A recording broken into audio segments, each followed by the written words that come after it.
Greetings, programs, and welcome to another episode of Thumb Wars Presents Blistered Reviews.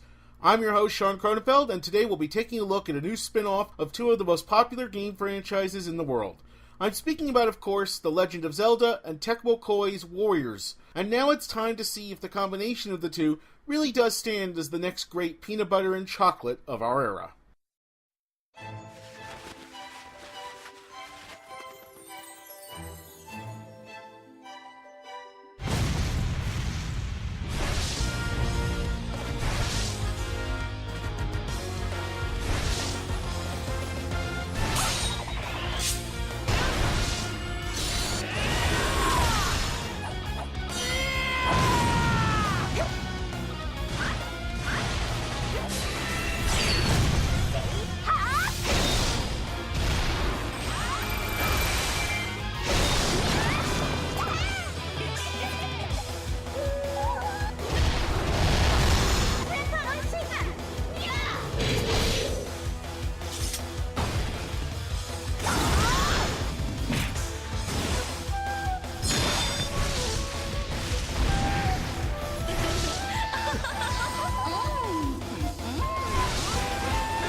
If you followed my work with any degree of regularity, then what I'm about to say should not come as much of a surprise. I'm a big fan of Tecmo Koei's Warriors franchise.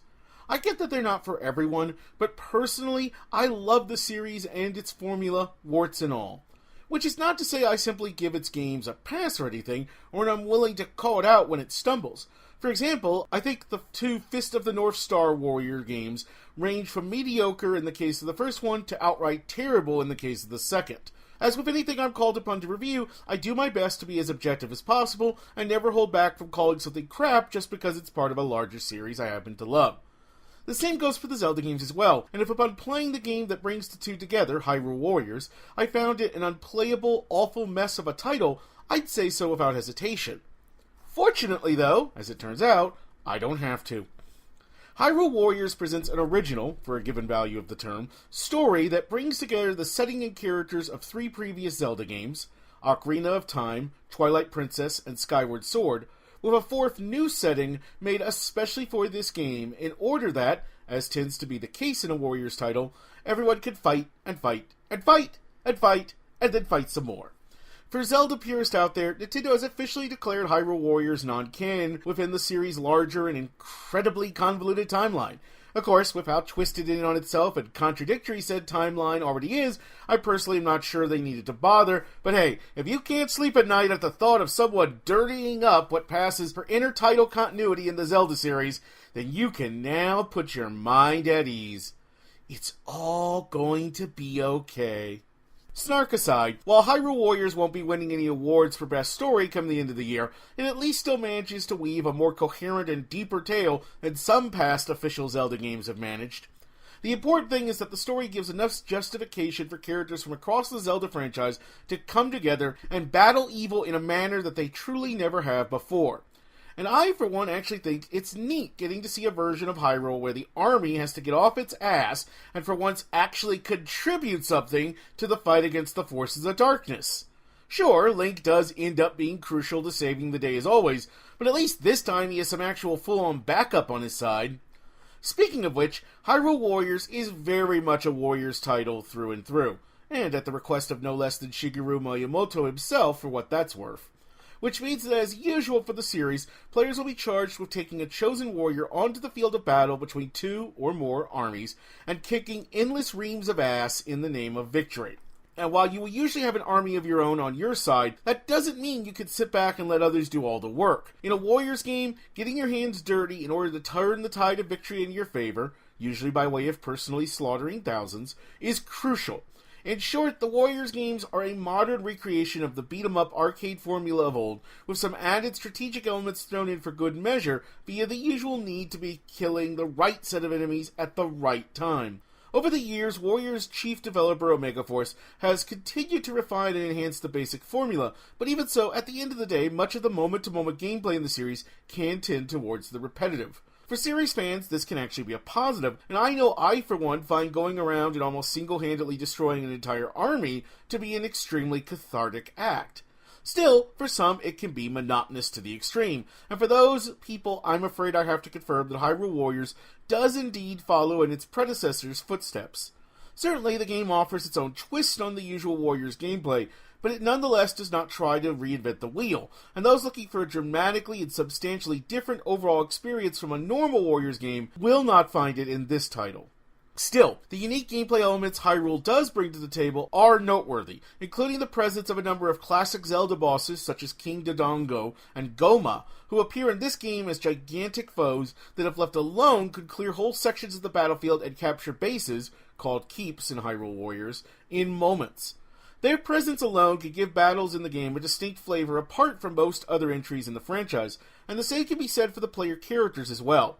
So while the selectable cast of Hyrule may be much smaller than your average Warriors title, 13 in all as of release, although another 10 or so will be added in the months ahead via both free and paid DLC, the game makes up for this by focusing on giving each character a fighting style that is not only completely unique from one another, but also generally from the larger Warriors series as a whole. Add in a greater focus on taking keeps and outposts, and the addition of boss battles where using sub-weapons or specific elemental attacks to strike enemy weak points is vital to victory, and you have an addition to the Warrior series that should be something of a breath of fresh air for fans of the franchise looking for something new.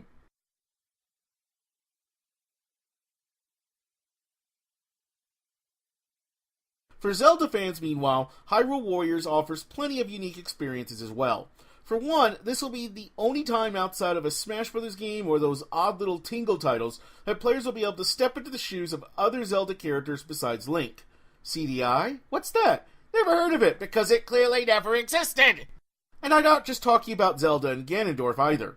Impa, Midna, Fi, and even more unusual choices such as Princess Ruto and Agatha are available for play, while on the villain side, Zant and Girahim join the Big G for a piece of the action as well. I have to admit, seeing other characters such as Ganondorf use such staples of the Zelda series as the hook shot and boomerang is novel, as is each getting their own chest-opening animation as well. Little touches, I know, but just a few of many in a game that really is a giant love letter to the Zelda series as a whole, including even a number of shoutouts to the series' tune incarnations, which are not otherwise directly represented in the game, at least not yet. Even if you're a Zelda fan who's never heard of the Warriors series before, you should at least seriously consider giving Hyrule a chance for the fan service alone. Regardless of what draws someone to the game, Hyrule Warriors is certainly not lacking in content to entertain them. Of course, there's the game's main story mode, which will last around 8 to 10 hours, and upon completion unlocks a new extra higher level of difficulty with new enemy placements and even better weapon drops. Plus, players can also replay completed story missions via a separate mode that also allows characters not normally available in a given mission to be selected as well. In between missions, players will be able to visit the bazaar where they'll be able to use materials gathered in battle to forge badges that can grant a character any of over 100 permanent enhancements, ranging from bottles that can be filled with healing potion for use during battle, to new combos for weapons, to reducing the time to capture keeps, and more. Players can also use the dojo to level up characters, although usually I only recommend you do so for early levels, as prices start to get truly exorbitant the higher you go, the apocryphy to make potions that grant a one-battle bonus, and the smithy to enhance and forge weapons. Beyond its story mode, Hyrule Warriors' other major gameplay option is Adventure Mode, which features a grid-like version of the overworld from the original Legend of Zelda title, 8-bit graphics and all. And yes, this does mean you get to see 8-bit versions of characters such as Midna and Fi. They are adorable. Each block in the grid holds a mission which can range from your basic defeat enemy Y or capture point Z within the time limit to more esoteric fare like a quest that charges you with killing one specific enemy among many, or a boss rush mode where players must fight without the aid of companions. Successfully completing a mission will unlock adjacent squares on the grid for play, and may also grant a player exploration items in the form of series staples like the compass, candle, bombs, etc. These will unlock new rewards on certain marked squares of the grid, including heart pieces and a new weapon type for a character. Playing Adventure Mode is the only way to unlock some of the game's most unusual weapons, and the same is true for a number of playable characters as well, so there's plenty of reason to give it a go. Visually, Hyrule Warriors features strong art design that, among other things, helps mask most of the weakness of the otherwise aging last-gen engine used by Team Omega for the game. Link, Zelda, Ganondorf, and Impa all get terrific new designs, while newcomers like Lana, Seal, and Volga feel like they strike a nice balance between the aesthetics of both the general Warrior series and the Legend of Zelda games, or at least its more realistic-looking incarnations.